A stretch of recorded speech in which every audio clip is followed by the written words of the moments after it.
Good afternoon, everyone. Welcome to the Human Experience. I am your host, Natasha Halliday, and I have the lovely Malissa Veroni-Prince. Or I say it just as Melissa Veroni. It doesn't matter. Oh, I forgot to update it. Yes.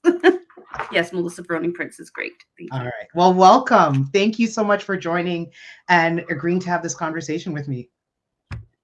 Absolutely. I'm really excited to be here. Thank you. All right. This is great. So I can see that we're live. Yay. I think the very first time I did this, my settings were wrong and I went live only to myself. I had my settings set to private. So I had to reshare later. Hashtag. So today we're talking about narcissism, narcissistic abuse, that sort of thing. And you are an expert, which is why I'm so glad to have the discussion with you. When I was posting, I kept saying, like, I hear all the time, they're narcissists, they're narcissists, and they're narcissists. And as much as I don't condone any inappropriate behavior, it's not all narcissism. So I wanted to start first with, can you give a definition, if you can, of what narcissism is? Oh, that's a hard one. I know that's a still see me. very, but just highlighting maybe the key components of what narcissism is. And I think I lost you. Okay, there we go. Sorry, I'm new to this. So narcissism is, a trait. It's a spectrum, really. And just like anything, there's, low kind of traits and then high full-blown narcissistic personality disorder. Right.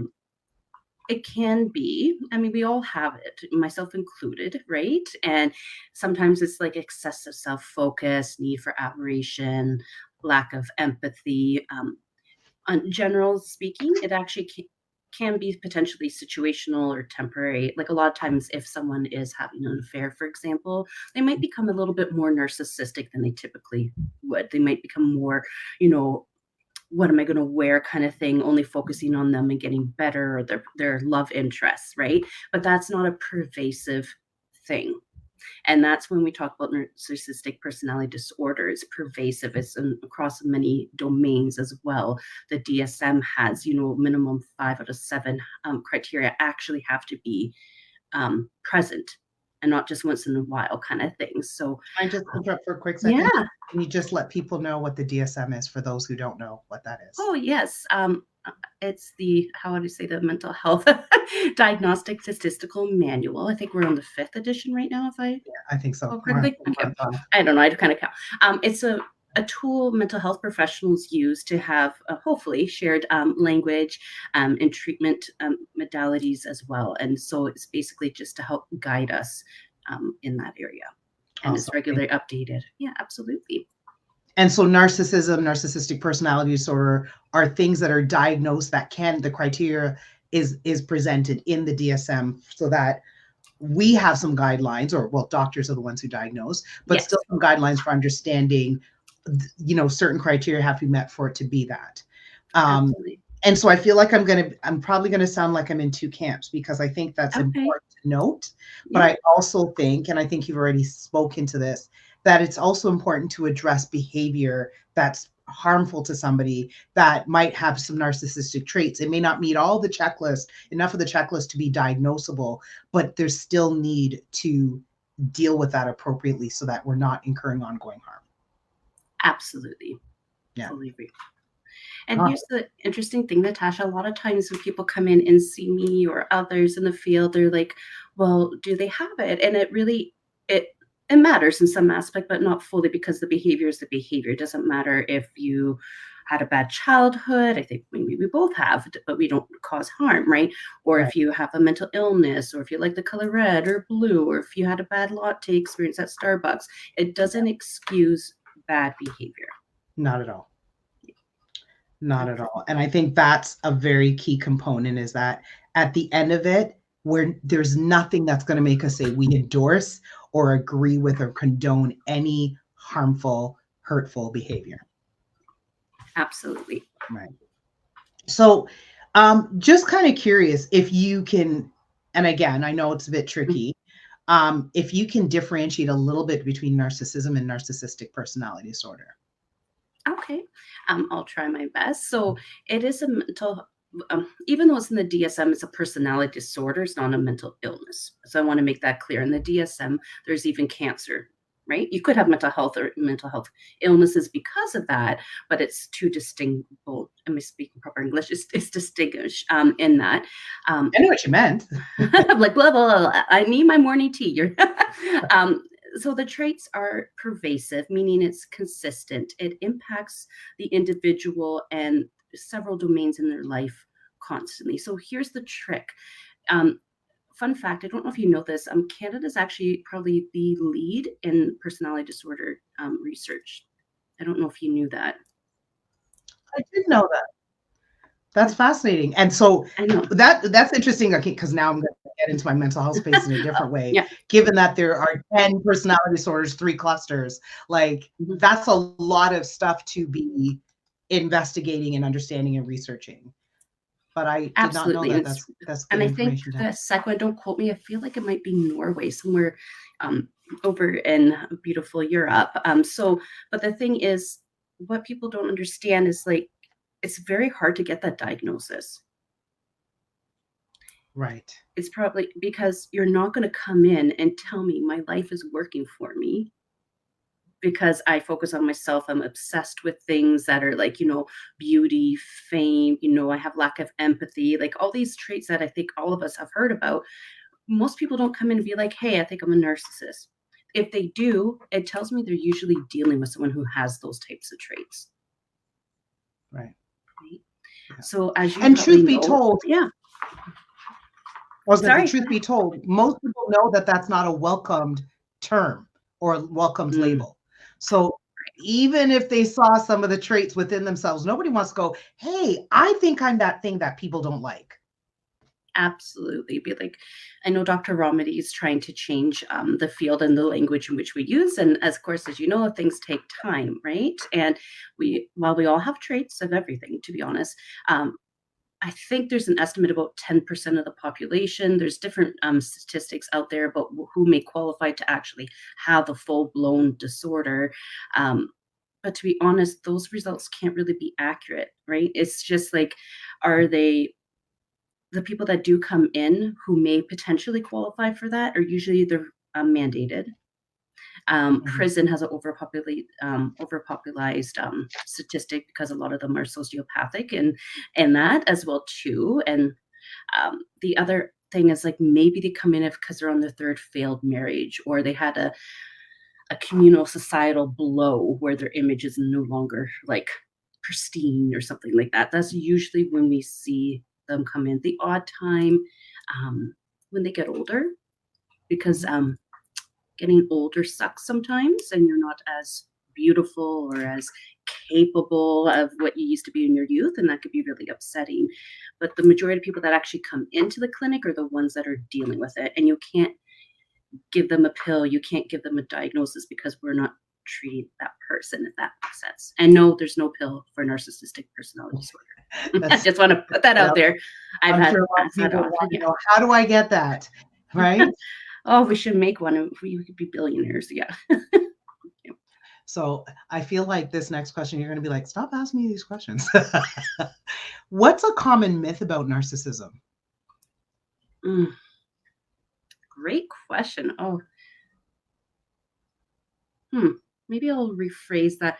So let's say someone's coming in. Let's say you're coming to see me, Natasha. I think I would say that it's your fault, or that you're responsible for them, or how they respond or react. Okay. That'd probably be the biggest one that comes to mind. That's good. So, I mean, given you do this work, I would love to hear some of your experiences, some of both, because, one of the things we know, school teaches you some stuff, and maybe I'm a little biased because I'm very much a hands-on learner, but so much learning is in the experiences, in the actual doing the work. Yeah. And so are there things you can draw from your experience to help illuminate and create better understanding of what it looks like, what people have to deal with, and even starting to bridge into, and then what are some of the strategies you might give somebody who might be dealing with somebody who is demonstrating some significant narcissistic traits? Oh, great questions. Okay. Um, I'm like, I should have drank my caffeine before I spoke with you today. Excuse me. Oh, that's why caffeine has to happen in the morning for me, because I'm like, I got to be ready for the day. I order Jesus than caffeine. I'm there with you. I think, well, first off, I don't know, maybe I sound old. I never learned about this.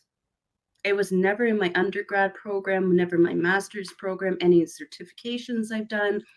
And as you probably know and agree, we get into the field because of our own things, right? And I didn't know what this thing was. I just knew I didn't feel right. I didn't feel good enough. I had, this a stupid idea of what love was, really, right? And all these other things that were coming up. And like, I'll tell you a brief story. Like Dr. Phil, I think we know him. And they kind of tease me up here in Grand Prairie. They're like, I'm like Dr. Phil because I'm very blunt, but I have better hair. Sorry, Dr. Phil. And I don't have as many or his team. But nice person, I'm sure. But it definitely, I was watching the show. This is where I actually met one of my mentors, Dr. Carol McBride. He asked me about the Will I Ever Be Good Enough? And that's her actually prestige, an amazing program. And he had this expert on there, and the title was Mothers Who Hate Their Children. Isn't there somebody who wrote a book, I think, something about... Oh, I think there's a few books now, but I'm not sure. I think I have every book of narcissism here just to kind of see what's out there, but I think I see one. I remember a colleague tell me about one, and I feel like I started to read it and stopped very quickly, feeling like the author had so much more healing to do. And I was like, I can't love. Yeah, I just saw that. That's, I think, the one. I was like, I feel like your heart's really still quite pained, and I didn't want to walk out with. Yeah, I didn't want to walk out with fuel for bitterness. I wanted to walk out with tools to help heal, and so I actually decided not to complete the book. Fair enough. I totally get that. Dr. Carol McBride's book, Will I Ever Be Good Enough? I strongly endorse that book. I'm writing it down. And she has great training. We can always use someone. I think I'm the first level 2 person here in Canada for her treatment.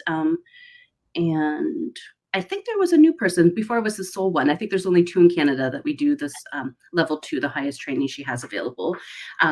But that's actually how I met her, because I was watching Dr. Phil. Like, I don't know about you, when you get ready, you have to have some podcast or something on. I was getting ready for my government job. That's how we have a love for mental health, right? And I'm like, whatever I watch on Dr. Phil will not be as bad as what I deal with today, kind of thing. And I was wrong, because I had all these like physiological reactions. I'm like, these feel familiar.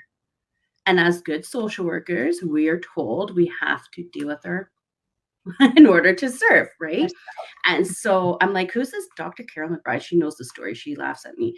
And I'm like, because he has the best of the best that comes on.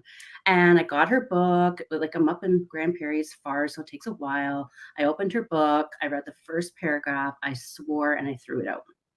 And then I knew I had some work to do. In fact, I said, F you, Dr. McBride. And she and all our group here, they know I did that. And I'm like, crap, okay, well, I have some work to do, and it's painful, right? And that's actually how I learned about it, because we don't learn about it in school. We have our personal experience, and just because you've had personal experience, and I tell my students this as well too, doesn't mean you can treat it. There's a huge difference, right? And so I'm very like, okay, I went through my own therapy, my own thing, a lovely clinician I worked with, but she also didn't know. It wasn't until I actually had that moment in Dr. Phil in my bedroom sweating because I didn't have AC, trying to put on my makeup, and I'm like, what the hell is this, right? And then I had this huge rabbit hole journey, and it was painful, and it was isolating, and I didn't talk to my family for over a year. Oh, wow. Because I just couldn't.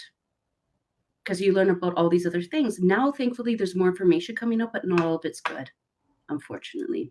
No, right? I would concur. And that part of the reason I want to have this dialogue is because I have found that now we're going through surges of what the hot topic mental health issue is. It is huge topic, and we are diagnosing either ourselves too much or diagnosing others too much. And it's leading Yes. to a lot of misinformation, but it's also, to me, pulling away from empathy and our ability to Mhm. understand the very nature of who we are as human beings. And so I have clients who probably think, what is wrong with you? You sound like you feel nice things towards the person in my life who's creating so much harm. And I'm like, no, I'm trying to give you some context to understand they're still a person too. And Mhm. not their behavior is okay, but they're still a person too. And these things don't come from nowhere. So one of the things I often try to mind myself to look at is, can I see a whole person versus just the harm Mm. here? Yeah, absolutely. And while that's helpful too, it also depends where they're at in their healing journey, right? They almost like, so Dr. McBride, one thing she said to me, and I argued with her, she's like, you have to allow them to be victims. I'm like, that's stupid. I'm all about empowerment, survivor, all this stuff. I'm pretty sure. And may or may not be her favorite. I don't know. But and I'm just like, no. And I'm like, why? And she's like, Melissa, because we were never allowed to be victims before. Oh, interesting. It hit me again. I'm like, Dr. McBride, right? And but the truth is we need to have that, because like a lot of times people that survive that, and there's 50-50. But I was raised by someone who was narcissistic, and gone into other relationships and all that. So it kind of felt normal, right? But it also feels normal for me to be blamed for things. Mm-hmm. Right. And so language is very important, and how we do it. And so well-intended therapists, coaches, whomever serves, might give information well intended, like they really do want to help. Unfortunately, they do damage. And that's why I actually got these additional trainings. I have anything possible on narcissistic abuse. Like, I'm a certified personality treatment provider. I actually treat people with mainly borderline personality disorder, narcissistic personality disorder. And then, I'm also like trauma informed. I have many certificates on that. And, narcissistic treatment. I don't know how many things I've had. You see a few behind me, but it was just like, because I'm like, knowledge is power, and Mm-hmm. I don't want to do harm. I know what harm feels like, right? I had a lovely client. By the time people come see me, sometimes they've been in a relationship for 30 plus years of hell. And people want to get better. There's like, you're right, because there's a good thing, because, we're hearing more about it, and people are trying to understand what they're in. So I get it, because if we understand it, then we could fix it, right? But we can't fix them. We can only fix ourselves, if that makes sense. So that's the biggest myth. And, this one person came in, saw a coach who seemed lovely. They said they are specialists in this. I'm like, okay, what makes them that curious? I always ask, I'm sure you do too, when any client comes in, what was your experience in therapy or counseling? How was the experience? What modalities they use, just to kind of filter that out, see if it would even be a good fit. Because if they're like, oh, I really love this thing, and I'm like, well, that's not me at all, I'm not going to waste your time, right? Yeah. But this lady came, and she was in a heterosexual relationship. Unfortunately, she was with someone who was highly abusive, physical as well, and psychological terrorist is how I would describe this individual as Oh, well. what a And term. yes, I have to yes, use that. yes, absolutely. There's like this warfare that a lot of people use who have this personality style. And it's so hidden that it's so hard to, be like, hey, is this happening? Or how do I tell the police or my boss? Or like it's so hard to do. And so I kind of get the reasoning this coach or this provider, told this individual, but it actually unfortunately didn't work. This individual told this client to buy a potted plant, put it between them, purposely escalate the abuser, I'll use their words, right? And then when they throw it at her, she'll have evidence to call the police. Okay, Now let so that one sink of the in. things I'm Yeah. still learning how to do is tell my face to shut up. So I'm gonna tell my face to shut up right now. What? Yeah. And you know what? When I'm doing like traditional therapy, my face is very like poker like, but when I'm working with survivors of narcissistic abuse, I allow it. I exaggerate it so they can see it, because it's so helpful. So Yeah, on my it's face, I was like, validating, I would what the imagine. hell? Yeah. And sometimes I lay F-bombs all the time. They're like, that's the most perfect word. And I'm like, okay. And first I, saw, is everything okay? Blah, blah, blah. Unfortunately, there was an escalation. Unfortunately, that technique didn't work. Thankfully, both are okay.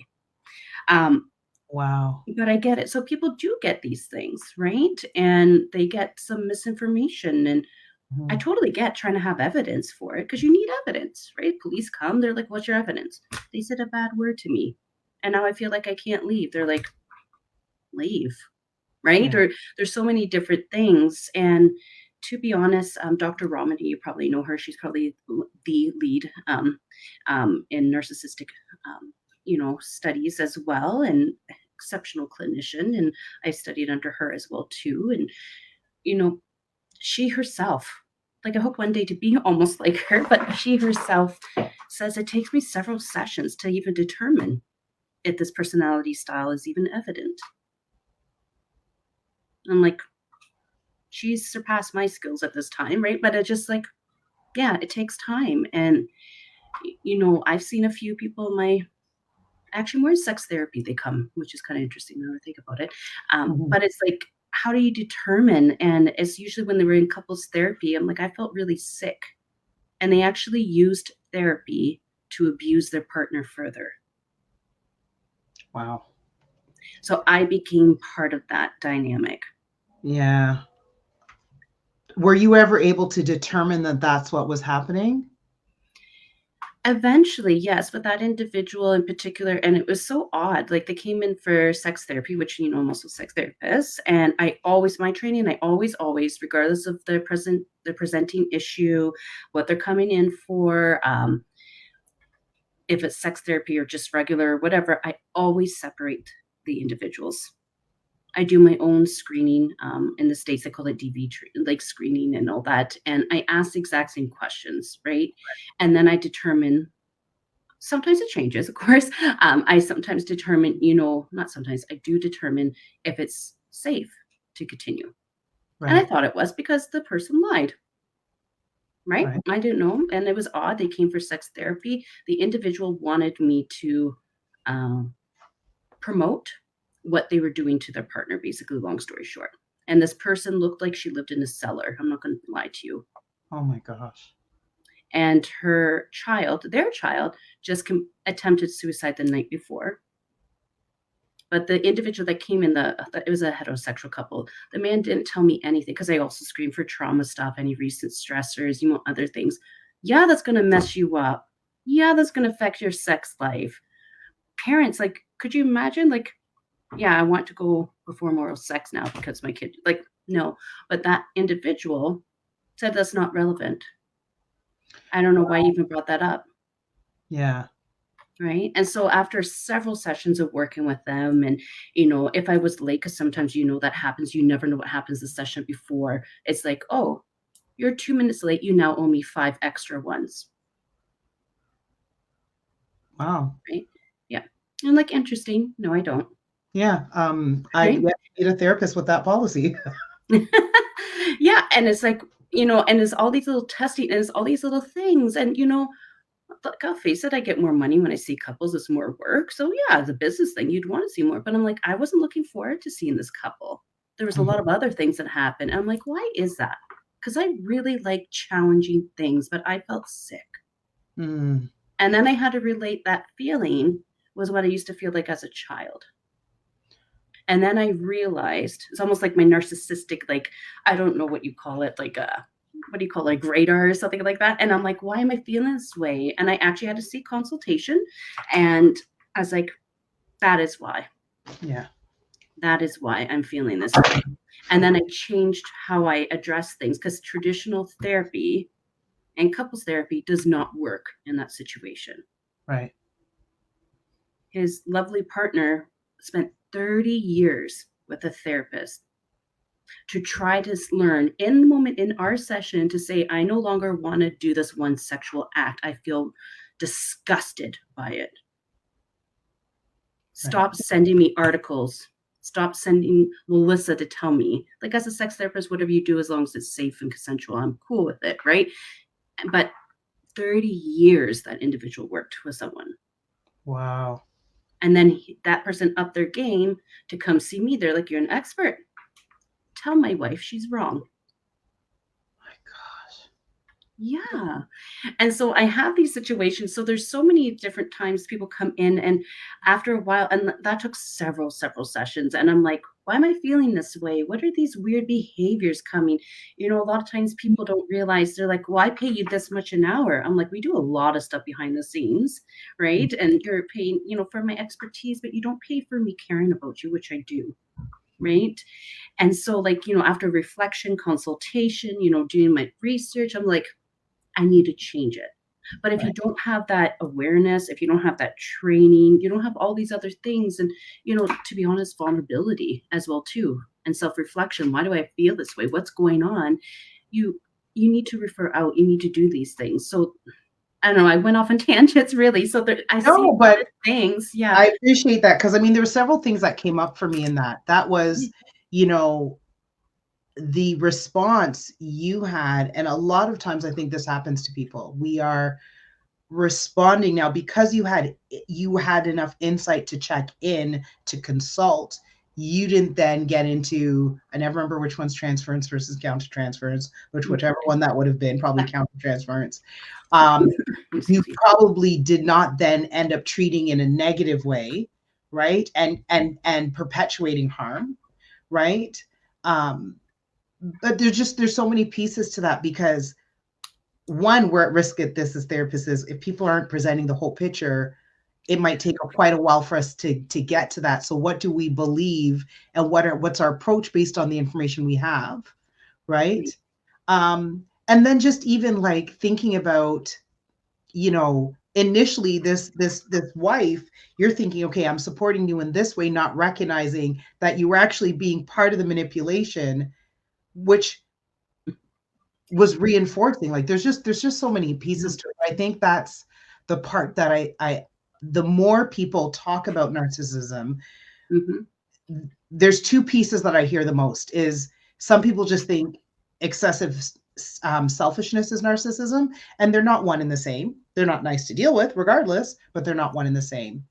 But when they start to see the crafty manipulation that can be part of narcissism and narcissistic personality disorder, and a lot of people, because what I get, a lot of my clients are, they're just so floored by how the injustice of what's happening. And I'm like, I'm always trying to get my clients to understand, if you spend most of your time trying to understand this, you will not get anywhere. Because Yeah. if your mind doesn't work that way, you're going to frustrate yourself. And if you think about it being unfair, yes, it's unfair, but the goal is not to make them act in a fair way necessarily, because you can't make people do things. And Mm-hmm. for whatever reason that their thinking works that way, there's no guarantee that we can change that. Right. Which is why when I watch Dr. Ramani videos, I was like, oh my gosh, yes, talk to the people about the techniques, the ways to manage, the way to preserve self in the midst of. Yes. And Yeah. what I appreciate about Dr. Ramani is that was one of the first people I heard endorse, you don't leave every narcissistic relationship. Right. It's not always an option. Absolutely. It's not always a spouse. Very Maybe few it's a do. spouse. Very few do. It could be a parent. It could be a sibling. It could be somebody caring for. It could be so many different Your boss, that's scenarios. a big one. Yeah. Yeah, and so I think that's Mhm. very important. So I don't think I asked you this specifically. How would you explain what narcissistic abuse is? Mm.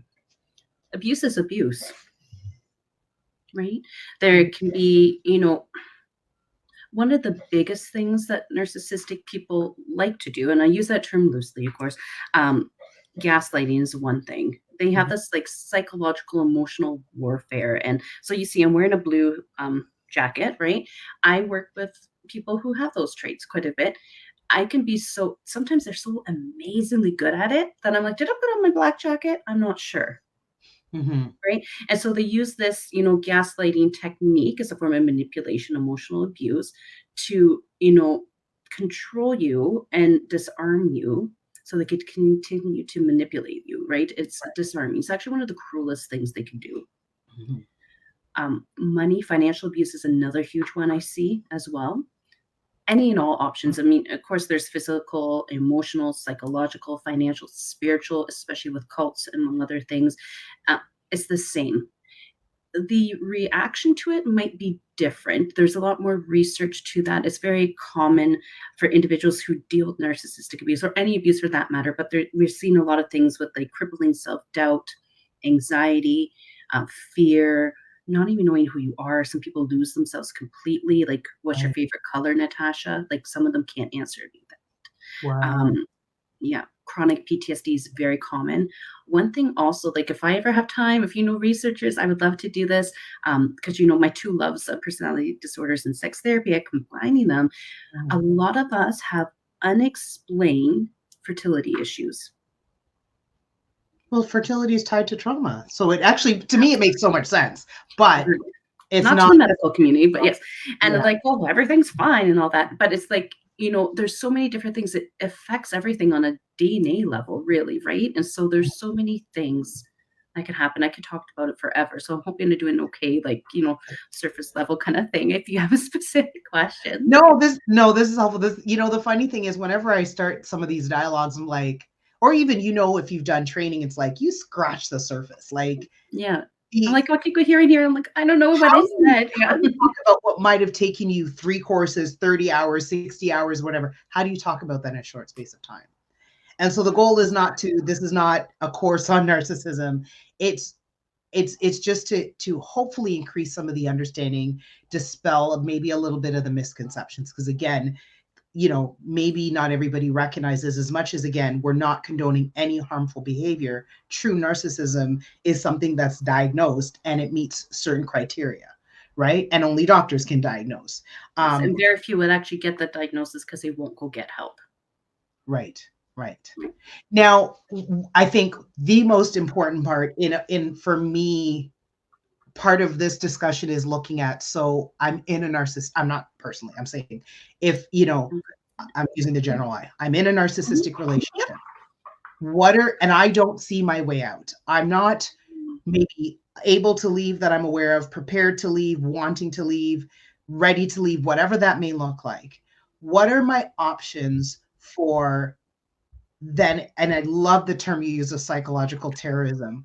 What are some of the ways that I can, in the midst of this psychological terrorism, not be as harmed? Great question. It's very individualized too, so it's really hard for me to like give specific things, and then there's like liability issues with that as well too. And I know that some of my colleagues in Africa are watching too, so there's different laws and all that are applied in the situation. And so first of all, I really appreciate you, and Dr. Romney talks about this too. Leaving is not always an option, and that's okay. It's finding how do you keep yourself as safe as possible. The biggest thing I would say, safety first. If you're in immediate danger, please contact your local authorities, whomever that may be. The second one is get qualified support that understands the hardship and the dynamics that narcissism plays. Very few of us are trained in the field for that. I don't want people to get potted plant, examples of what to do, right? I want you to be safe. A lot of please, for the love of God, do not tell them they're narcissists. That's something I could definitely say. Do not tell them they're narcissists. I spend sessions trying to unravel that. To be honest, I actually spend a lot of sessions unraveling previous work of other providers, which I know is not fair to people, but it's just like, that's just going to escalate things. If I'm like, Natasha, you're a narcissist, which you're definitely not. You have a little lower scale of anything, just like, most normal human beings. You'd be like, no, you're not, you are, right? And then you would just like have this battle. And for a lot of people that have, inability to control their emotions, among other things, it escalates pretty quickly. Right. Can I just add something to that? One of the things I often talk to people about in doing both in my therapy with clients, and even just when I'm doing mental health presentations, I talk about the pain that we create when we try to convince. So if I was dealing with a narcissist and I say to you, you're a narcissist, I could get into, and this is, I think, a big thing that there's a lot of power struggle potentially. When somebody wants to start fighting for their own stuff back, that's one of the reasons I'm like, how do we reduce harm? Because power struggles can be a different way of creating harm. I understand the desire to stand up for oneself when you feel you haven't been able to. But it's about learning the strategic ways to approach it so you're not creating more harm or frustrating yourself. And I think we don't realize how much in communication we're often trying to convince. So I've tried to switch that to how can I provide information? And if I'm planting a seed, if it grows into something, fantastic. Even if it doesn't grow into something, my goal is not most of the time. I'm still going to do it sometimes. I'm a work in progress, like we all are. But my goal isn't to convince, because if I had that dialogue with somebody said, you're a narcissist, I'm probably then getting focused on, you better believe you're a narcissist so you can see how you've hurt me, and then you're going to stop. It's almost 0% of the time going to work out that way. Right. No one's going to be like, there's right, Natasha, I went with this approach and that didn't work, right? So I often try to get people to see, when you're having dialogues, are you trying to convince people? Because we are responsible for what we communicate. We hope they receive it as intended, which is why we need to be intentional about using language in a positive, healthy way. But we cannot always guarantee how it's being received. Right. Communication is a complicated process, especially if you're talking to a manipulator. It's like, you know what I mean? Yeah. And I love what you said, you know, the convincing part. Absolutely. And I mean, I was just thinking about it like an example. So if I was working with someone who, let's say a loved one is struggling with some form of addiction, right? You generally would not give that individual the substance in which they struggle with. Right. So I tell individuals, would you do this? The majority of individuals would come back and be like, of course not. That would be harmful. They usually think about them. I'm like, so giving people who you believe are narcissistic information, is that like substance?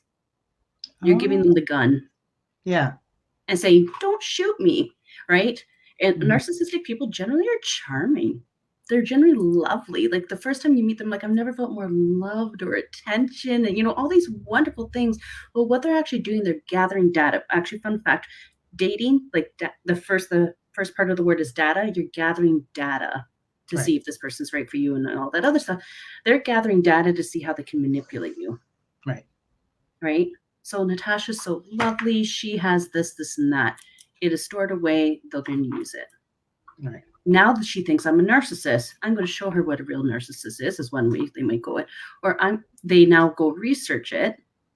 And then they, you know, try to like find other manipulation. It just becomes this huge, like gaslighting event. It's ridiculous.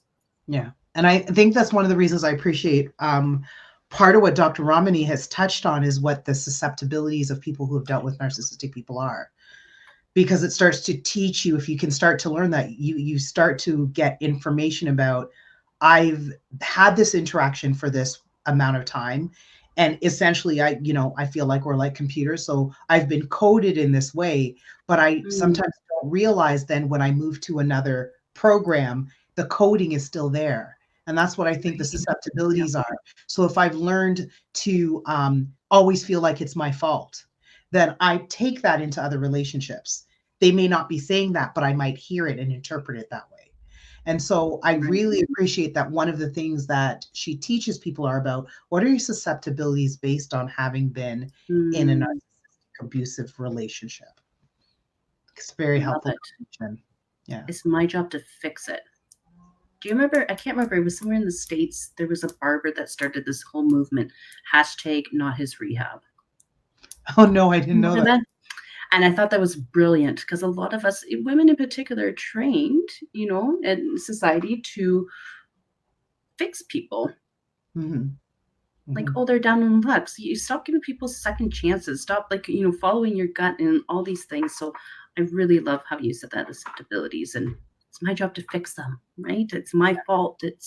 I'm never good enough. So this person who paid a small little attention to me, oh, I should do everything, right? Yeah.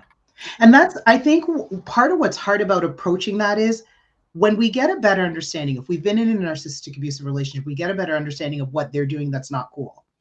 Right? Sometimes it's just easy then to focus outside, but the recognizing your susceptibilities means in the midst of knowing so much of what you're doing is not cool, I also have to look at self and see what's happening with me. So I'll give a personal example. One of the things that I learned last year was I was so used to being asked for help that I started to interpret statements as questions. So if you and I were having a conversation and you said, I'm really struggling with my marketing, I wouldn't just hear I'm struggling with my marketing. I would hear, Natasha, what can you do to help me with my marketing? Even though that's not what you said. And so then I would volunteer a way to help. And then often on the side be upset going, I don't have the energy. I don't have the time. But truth be told, you didn't even ask. And then if truthfully you were just stating it as a way to ask me, by me not volunteering, it puts you in a position where you have to then actually ask me. But I had to learn that about myself because I was getting upset at people all the time, not realizing, girl, you volunteering for things you're not even being asked for. Take some responsibility. That's one of those, how is my coping carried into other relationships? And so I had to take responsibility for how I was misinterpreting things and then had to reevaluate my approach to that. And it's, can I tell you how much less stress? Well, that has been a game changer. Absolutely. I love that. And, wanting to be helpful is like a huge thing that people who survive this. In the field we're in. Yeah.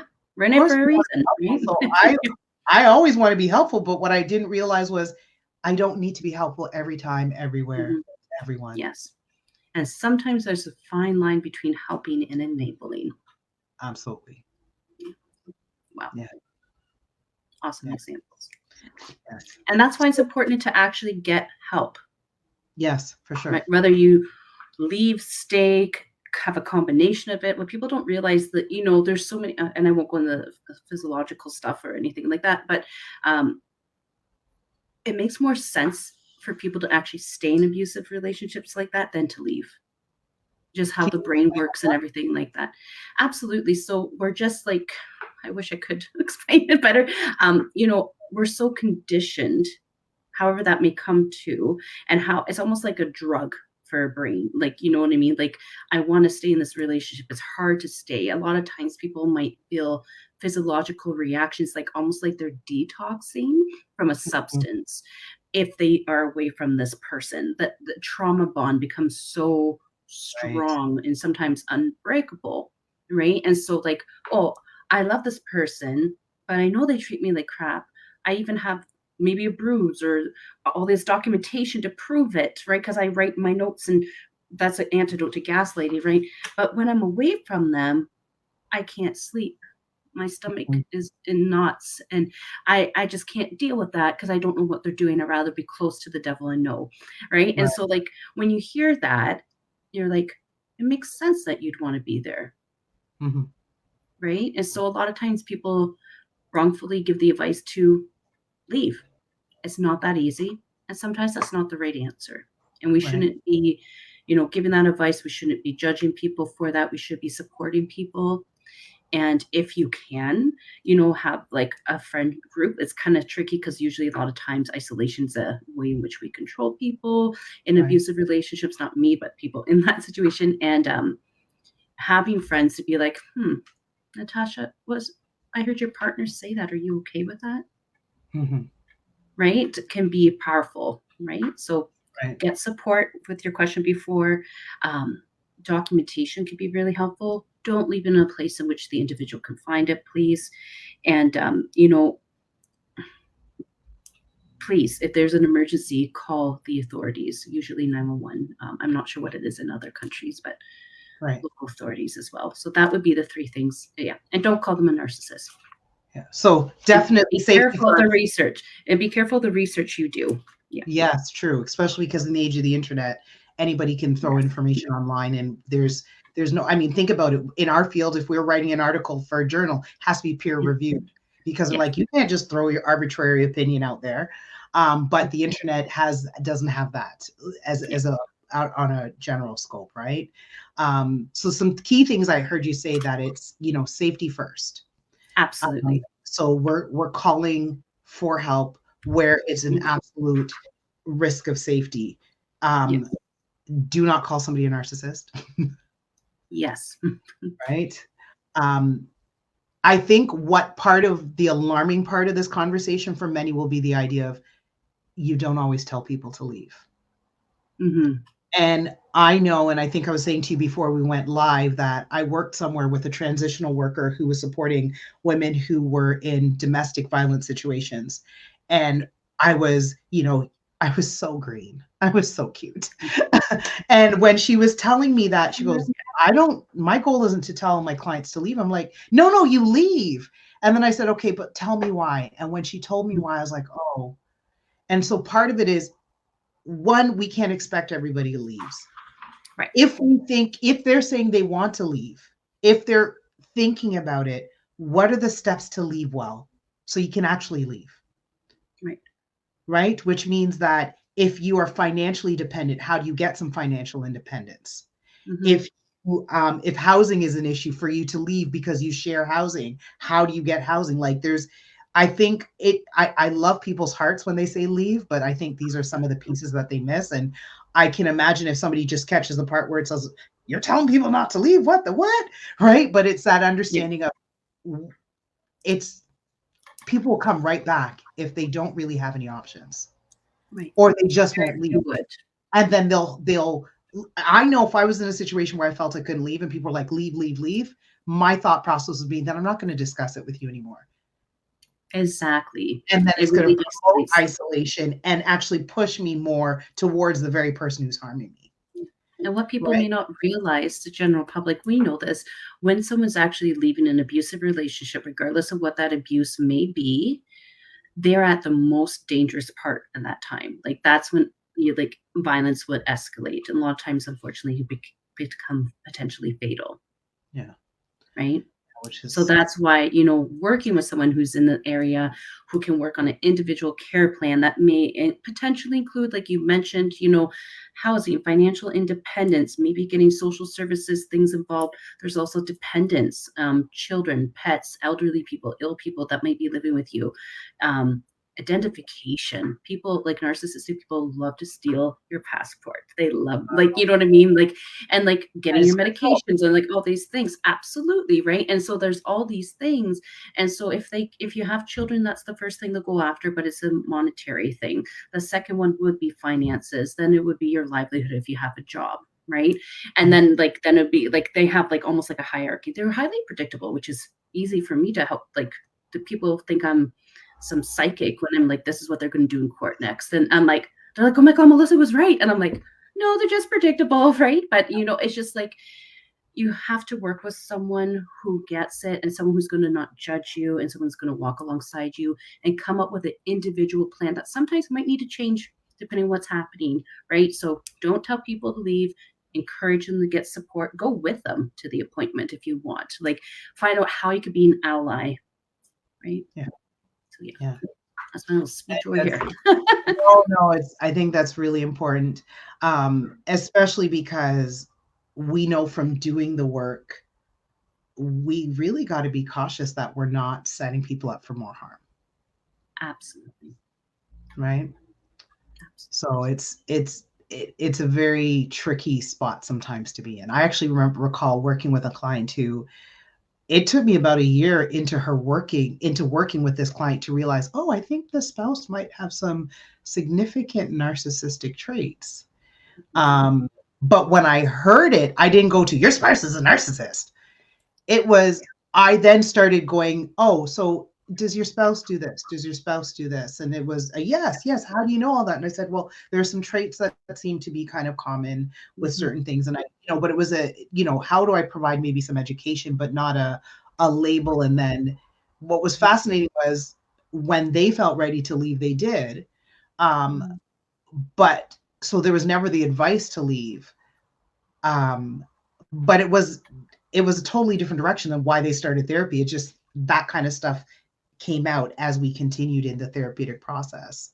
And I know in my own supervision with my supervisor, I'm like, okay, so this is the space where I get to go, oh my God, I want to tell this client to leave. Yes. I know that's not necessarily what I'm going to do. So help me to come off my little ledge and to come back to my place, because you just kind of want to scoop your clients up and hug them and be like, you want what's best for them. You want them to be safe. You don't want them to be harmed, but you also want to be professional in your approach. So I know I've kind of struggled sometimes, and I'm so grateful to be in supervised practice because it gives me a space to then get outside of my own, care for my client, that takes me to a place sometimes that makes me forget what I know clinically, right? Absolutely. We're humans too. And I'm glad you do that, right? And a lot of times, Natasha, when people come in, they're like, I determine my partner's a narcissist. I'm like, okay, right? And then they're like, so that means I have to leave. And I'm like, not necessarily.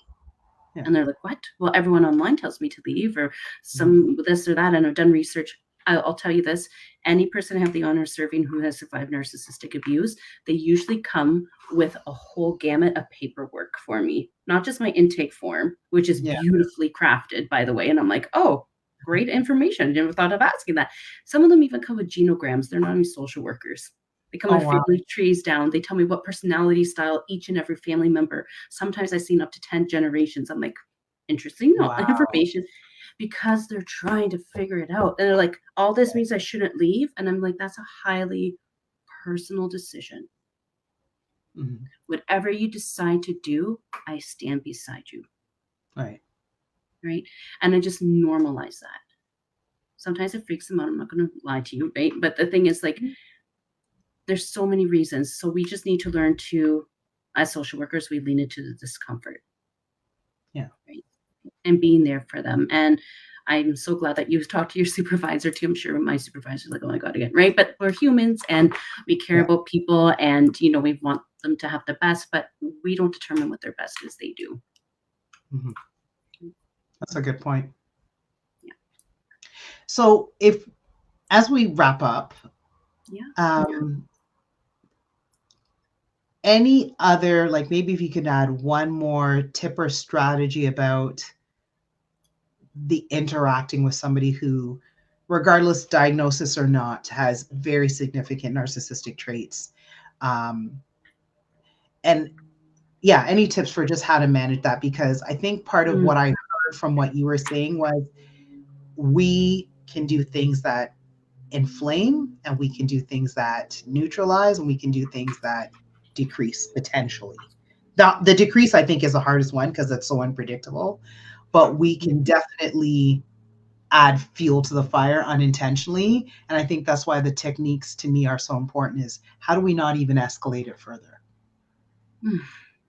Well, you asked a hard one to end with a bang. Okay. It's so hard because there's so, like, my head is right now, there's this possibility and all these others. I think we need to get to the point, and everyone has their own journey to it, to understand we are not responsible for someone else's actions, thoughts, feelings, or behaviors. Okay. We cannot change someone. In fact, no one wants to be changed. Right. We would feel so right, be like, let's say you're throwing a fit. I'm like, Natasha, you're a narcissist, and I know because Melissa told me so. You'd be surprised how many clients would say that, even if I don't even see them, right?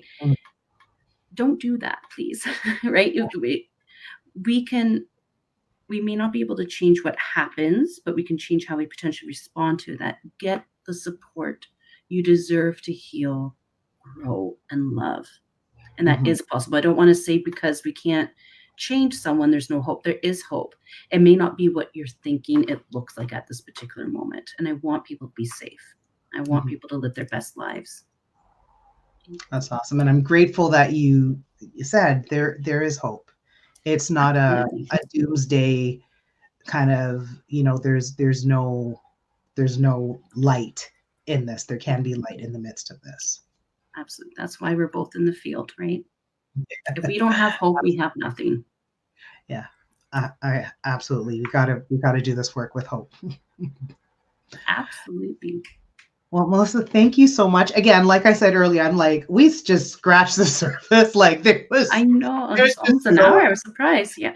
And this is the thing. Like, I'm like, did we just start talking 5 minutes ago? Because it's like almost an hour. what happened there?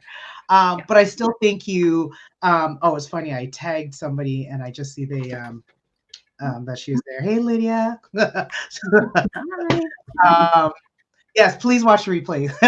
So, and the interesting thing is, I think we connected somehow randomly on LinkedIn. I think so too. I don't recall, but decided to meet on Zoom, and I was just like, child, like, we got to talk about this. Like, I was just like, I can't just keep Melissa to myself. I got to share Melissa. I was like, well, this Natasha your expertise. Yeah. Oh my goodness. So, one of the things that I love to do is just offer you an opportunity to let people know how they can find you, get in touch with you, follow you on Oh, social media, because one, like drop, even put, you say what your website is, so that people can, one, maybe if there's information you have on your website for those who live in the Grand Prairie area, because I mean, you and I are, we're a smidge a bit away, different provinces, different time zones. yeah. But for people who might be in your area who, if they're watching and just didn't know that you existed, are now like, listen, I might need to talk to her, right? Yes. So yeah, if you can, social media, your website, I'll type in your website and then people can see it. Sure. Absolutely. Good news. So while I am here in Grand Prairie, I'm actually virtual clinic. So me and my team, and I'm actually registered in a few provinces, including Ontario, where you're at. So, Oh, smart. I have yet to do that. so I'm only registered in Ontario. Ontario is hard to register in, but definitely, like I see, actually see individuals all throughout Canada. Some people are like, I don't care if you're registered, if it's like one client or something, but I see a lot of people up in the Northwest Territories, Ontario, and Alberta in particular. So if you're there, I'm happy to see you. And maybe other people on my team might have someone that they can see as well. My website is www.keepinitrealsolutions.ca. We're a little dog here, I guess. I don't know the word you say. Real? Keeping it real solutions. Oh, it's so funny because I've already used it. So like it popped up from memory in my phone. I was like, Keeping. We keep, honestly, we keep it real so you can heal. Like, so oh, that's like KEEP. NIT and then real. Okay, just wanted to make sure. Yeah. And you can follow me on Facebook. What's on my LinkedIn? I think it's my name, Malissa Veroni-Prince. I can send you all the information as well too. Sure. I also have some articles on Brains magazine. I am writing a chapter in a book that's coming out soon about this issue as well too. So I'll send you all that information as well. I'd be happy to help anyone. Yeah. Yeah, because this is, I find that I'm ending up in more and more discussions about this. But it's important for me to then look at how do we have informed discussions. I love when people ask me questions. They're like, okay, Natasha, from your perspective as a therapist and as a mental health clinician, what do you know? Because otherwise, sometimes I feel like people are trying to tell me, I'm like, where'd you get your information from?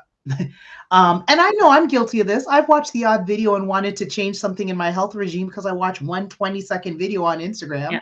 And then I'm like, Natasha, is that really enough information? So I think sometimes we're so used to receiving information that we don't necessarily vet the validity of that information. And that's why I was like, do some research, talk to the pros, get that kind of information. Absolutely. Yeah. Well, thank you so much. Please send me all the contacts. Most people give me feedback that they often watch on the replay. So I know that I don't tend to live while I'm on. And then it's often the replays that I'm getting the most feedback from. People are watching it later when they can. Okay, great. Yeah, send it to me. I hope they find it helpful. And if they have any questions, I'm happy to help. And to be honest, Natasha, it's been an honor. And I'm like, oh, the prestigious Natasha who wants to talk to me and stuff like that. No, this is great. I was so looking forward to it.